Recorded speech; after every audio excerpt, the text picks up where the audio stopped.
आप तो फांसी दिए जा रहे हो। कहने लगे ये सब कुछ नहीं, आप इनको शांत करो वरना सुबह फांसी होगी। तब तक एक कबूतर सामने गिरा, शरीर छोड़ दिया। कहा कि इस कबूतर को आप जिंदा करो वरना आप मुझे फांसी नहीं दे सकते। अकबर बादशाह ने कहा मैं तो नहीं जिंदा कर सकता, आप कर सकते हो। बोले मैं भी नहीं कर सकता, लेकिन जिसकी भक्ति करता हूँ मैं उससे अनुनय विनय प्रार्थना करूंगा, उसकी दया हो जाएगी, ये जिंदा हो जाएगा। कहा करके दिखाओ। जैसे उन्होंने कहा कि कबूतर जिस बादशाह के दरबार में गिरा है ये अत्याचारी है, तेरी खाल नोचवाएगा, आग में पकाएगा, जबड़े के नीचे दबाकर तेरे कर्मों की सजा देगा, वरना उड़ के भाग जा। कबूतर नहीं भागा। कहा जब एक कबूतर तुम्हारे डर से नहीं डर रहा तो ये आदमी डरने वाला है क्या, जिसको फांसी फांसी फांसी, क्या है फांसी, क्या चीज है फांसी। कहा वो तो सुबह ही पता चलेगा, इसको अगर जिंदा नहीं किए तो आपको सुबह ही मालूम हो जाएगा। जब उन्होंने कहा कि हे प्रभु ये आपका जीव है, आप इसकी संभाल करो वरना आपका नाम लेवा धरती पर नहीं रहेगा। जब भक्ति करने वाले को सूली पर चढ़ाया जाएगा, गर्दन काटी जाएगी, बच्चे दीवार में चुने जाएंगे और जिंदा खाल उतारा जाएगा, जिंदा आग में जलाया जाएगा, गरम तेल में डाला जाएगा, गरम तावा पर लिटाया जाएगा, जहर का प्याला पिलाया जाएगा और जहर का लड्डू खिलाया जाएगा, तो कोई भक्ति क्यों करेगा। अगर बिना भक्ति किए झूठ छल कपट धोखा बेईमानी करके अत्याचार दुराचार बेविचार करके वादा खिलाफी करके आदमी ऐसा आराम मौज चौज से रहेगा तो कोई भक्ति क्यों करेगा। अगर आप चाहते हो आपकी भक्ति करने वाला रहे, आपका नाम लेवा रहे, तो आप इस जीव की संभाल करो वरना आपका नाम लेवा धरती पर नहीं रहेगा। कहते ही कबूतर उड़ गया। अकबर बादशाह ने कहा इन्हें छोड़ दो, आज के बाद मस्जिद बनाने के लिए राज खजाने से जितना धन जाता है उतना ही मंदिर बनाने के लिए जाएगा, और एक भी पशु पक्षी की हत्या करने वाले को मनुष्य के मारने की हत्या का जुर्म लगेगा। यही कानून बनवाना था। गोस्वामी जी महाराज जेल में गए, 6 महीना बंद रहे और कानून बनवा लिया। बहुत दिन के बाद मुसलमानी राज में ये कानून बना, और बहुत दिनों के बाद जब रामचरितमानस लिखा तो लिखा कि दया धर्म का मूल है, पाप मूल अभिमान, और स्वामी जी दया न छाड़िए जब लग तन में प्राण। जब तक जीवात्मा इस शरीर में है दया करना मत छोड़ो। भूखे को रोटी खिलाओ, प्यासे को पानी पिलाओ, इसी पुण्य से संत मिलेंगे, और संत मिलेंगे तो भगवान का मिलना आसान है। ये जो तस्वीर आपके सामने रखी है ये बाबा जय गुरुदेव, बाबा जी 104 साल पूरा करके 105वें साल में चल दिए। बाबा जी मथुरा में पहली तारीख को 5:30 बजे से लोगों को दर्शन दिया, और दर्शन दे के 8 बजे सीधा निकल के जयपुर, जयपुर से ब्यावर, अब ब्यावर से चल के अहमदाबाद, वहाँ से बड़ौदा सूरत होते हुए बॉम्बे, और बॉम्बे से कुछ दिन रहकर और वहाँ से फिर अहमदाबाद, और अहमदाबाद से गेगल, और वहाँ से फिर मथुरा। अब 6 दिन से मथुरा में हैं। मौसम बहुत ठंडा है, थोड़ा सा मौसम खुले तो फिर निकलेंगे, बैठेंगे नहीं। वो आपको नहीं मालूम कि वो वहाँ भी हैं तो दिन में 3-3 बार बाहर और रात भर बाहर क्या कर रहे हैं वहाँ घूम घूम के, तुम्हें नहीं पता। इसलिए मैं इशारे में बता रहा हूँ कि बाबा जी बैठेंगे नहीं, वो थोड़ा सा मौसम खुलने की बात है, उसके बाद देखिए। तो बाबा जी 105वें साल में चल रहे। जिस समय इनकी उम्र 1 साल की थी, ध्यान से सुनना, जिस समय इनकी उम्र 1 साल की थी पिताजी शरीर छोड़ के चले गए।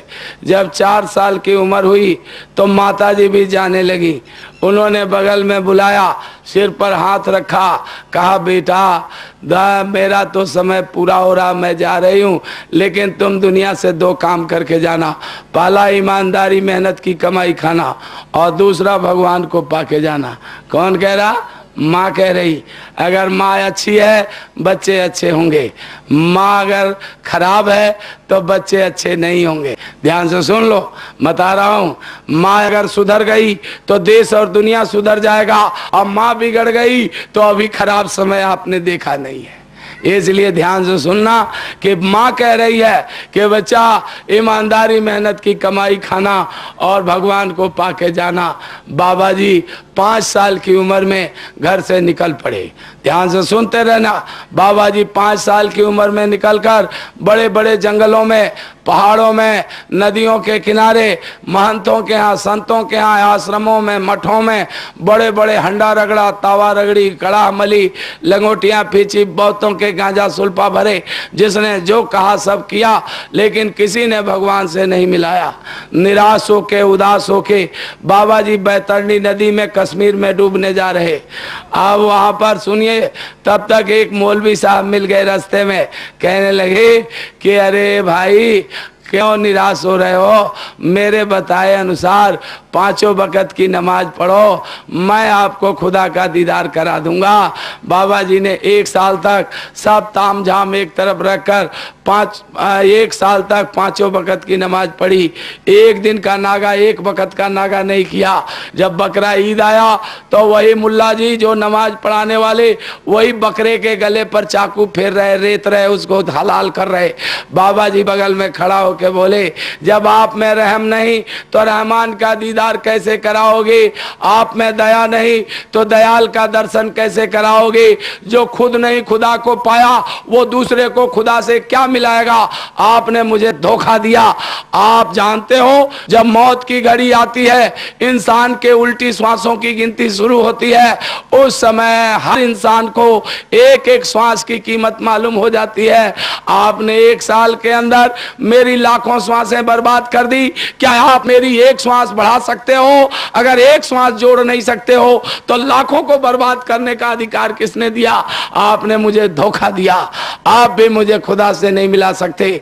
बाबा जी अब दुखी होकर के और कश्मीर में जा रहे हैं, बैतरणी में डूबने, कमर भर पानी में पहुंच गए। इनके गुरु महाराज, जिनके वह कुटिया मथुरा में बनी है, जिसको विश्व के सारे पूंजीपति मिलकर नहीं बना सकते, वह कुटिया में उनकी छोटी सी तस्वीर लगी है। वो खुद पनवाड़ी के रूप में पान बेचने वाला बन करके, कंधे पर एक गमछा, फटी सी बनियान, फटी सी धोती, छोटी सी टोकरी में 6-7 बिरा पान लिए हुए पहुंच गए। जाके हाथ पकड़ लिया। कहा, ए बच्चा कहाँ जा रहे हो? कहने मैं डूब के मरने जा रहा हूँ। क्यों? कि मुझे भगवान मिला नहीं और आगे भी उम्मीद है नहीं, तो मैं इसलिए डूब के मर रहा हूं कि आगे शरीर से कोई पाप ना बन जाए, नरक 84 ना जाना पड़े। हाजी तुम जाओ बाहर, चलो चलो चलो चलो जाओ नीचे। अरे तुमको भगवान से मिले हुए महात्मा मिल जाएंगे, तुमको भगवान से मिला देंगे, वो खुद तुम्हें बुला लेंगे। तुम चलो चलो चलो बाहर चलो। बाबा जी के विचार बदल गए। बाबा जी वहाँ से निकल पड़े और निकल करके बाबा जी वहाँ से पंजाब में घूमने लगे। दिल्ली से लेकर लाहौर तक पंजाब था। इतना बृहद पंजाब, पूरी दुनिया में इतना बड़ा स्टेट कोई नहीं था, जिसके आधा पाकिस्तान में चला गया, आधा हिंदुस्तान में उसके 3 टुकड़े हो गए, हरियाणा, हिमाचल, पंजाब। अब उसी पंजाब में पूरा चक्कर काटते रहे। काटते काटते एक महात्मा मिले, त्रिकालदर्शी।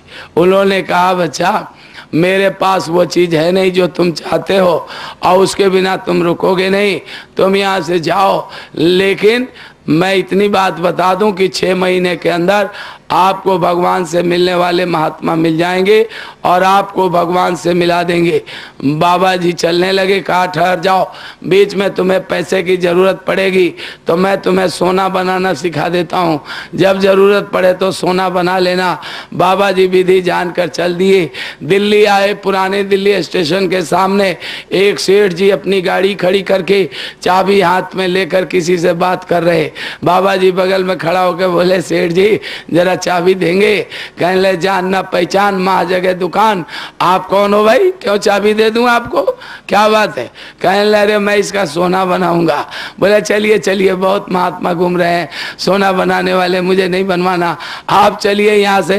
बाबा जी ने कहा, मैं कहीं जाऊंगा नहीं, यहीं बना के दे देता हूँ। जब उन्होंने चाबी दी, इन्होंने सोना बना दिया। जब उन्होंने कहा, महाराज ठहरिए, मेरे गाड़ी में और भी लोहा पड़ा है, उसका भी बना दीजिए। बाबा जी ने कहा, ये काम नहीं, मुझे तो अठन्नी चाहिए थी, आप अठन्नी दीजिए। उस समय 32 पैसे की अठन्नी और 64 पैसे का रुपया होता था। 1 रुपए के 60 सेर गुड़, 60 सेर चना, 60 सेर चावल बिकता था। बाबा जी ने अठन्नी मांगी, उन्होंने अठन्नी दिया, कानपुर की टिकट कटाई और रेल में बैठ के जा रहे, बीच रास्ते में झपकी सी आई तो देख रहे हैं कि कोई आदमी यानी कानपुर वहाँ अलीगढ़ के टिकट चेक करने वाला जहाँ गेट पर खड़ा रहता है वहाँ खड़ा। अब बाबा जी जो है देख रहे हैं कि वो कह रहा कि आ गए भाई साहब, मैं आपके लिए बैलगाड़ी लेके आया हूँ। गुरु महाराज ने बैलगाड़ी भेजी है और गुरु महाराज अंतर्जामी जान रहे कि अब आ रहे इधर, तो अपने बड़े लड़के को भेज दिया, पंडित जी सुदर्शन जी, जो 6 साल पहले शरीर छोड़ के चले गए, कि बच्चा जाओ और ऐसी शकल वाले आए तो आते ही कहना आ गए भाई साहब, मैं आपके लिए बैलगाड़ी लेके आया हूँ, गुरु महाराज ने भेजा है। अब जैसे इनकी आंख खुली तब पूछा कौन सी जगह है, लोगों ने कहा अलीगढ़। उतर करके जब गए फाटक पर तो पंडित जी पहले से खड़े थे, कहने ले आ गए भाई साहब, मैं आपके लिए बैलगाड़ी लेके आया हूँ, चलिए चलिए।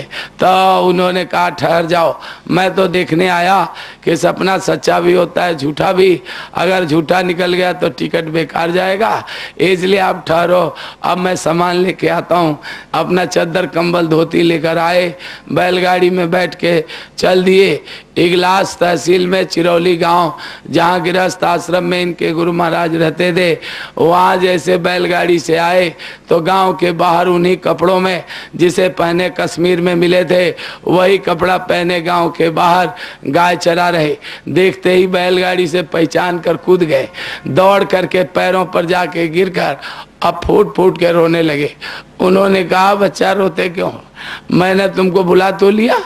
कहा कि इसलिए नहीं रो रहा हूँ कि आपने बुला लिया, मैं तो इसलिए रो रहा हूँ कि अगर उस दिन आपने संभाल नहीं किया होता और मैं डूब के मर जाता, नरक 84 में जाता, लेकिन आपने उस दिन ये नहीं कहा कि मैं वो महात्मा हूँ जिसने भगवान को पा लिया और मैं आपको भगवान से मिला दूंगा, अब मैं संत सतगुरु हूँ। अगर आप बताते भी तो मेरा ओठ दूध से जला हुआ था, मैं छाछ फूंक फूंक के पी रहा था, मेरा आप पर विश्वास नहीं होता, लेकिन आपने आज जो बातें अपने बच्चे से कहा वही मुझे सपने में दिखाया सुनाया और आपने मुझे अपने पास बुला लिया, क्योंकि आपने कहा था कि मैं बुला लूँगा तो आपने बुला लिया। अब उन्होंने कहा घर चलो, घर जाके रास्ता बताया। 8 साल तक गुरु महाराज के साथ रहकर भजन करके भगवान को पा लिया और जब 6 महीना जाने को रह गया, गुरु महाराज ने कहा बच्चा इधर आओ, मेरी ये दौलत सबको बांट देना। आज भी बाबा जी उस दौलत को बांट रहे हैं। बाबा जी ने भगवान को पाया, करोड़ों को भगवान से मिलाया। आप में से भी अगर किसी की इच्छा है तो आप लोग आओ, बाबा जी आपको रास्ता बता देंगे, भगवान आपको मिल जाएगा। लेकिन मैंने तो मिसाल इसलिए दिया है, इसलिए ये नजीर दी है कि अगर बाबा जी भी बकरे को हलाल होते देखते रहते, बोलते नहीं, वहां से हटते नहीं, तो इनको भी भगवान नहीं मिलता, दयाल के दर्शन नहीं होते। अगर इनको नहीं मिलता तो आपको रास्ता बताने वाला आज धरती पर कौन होता।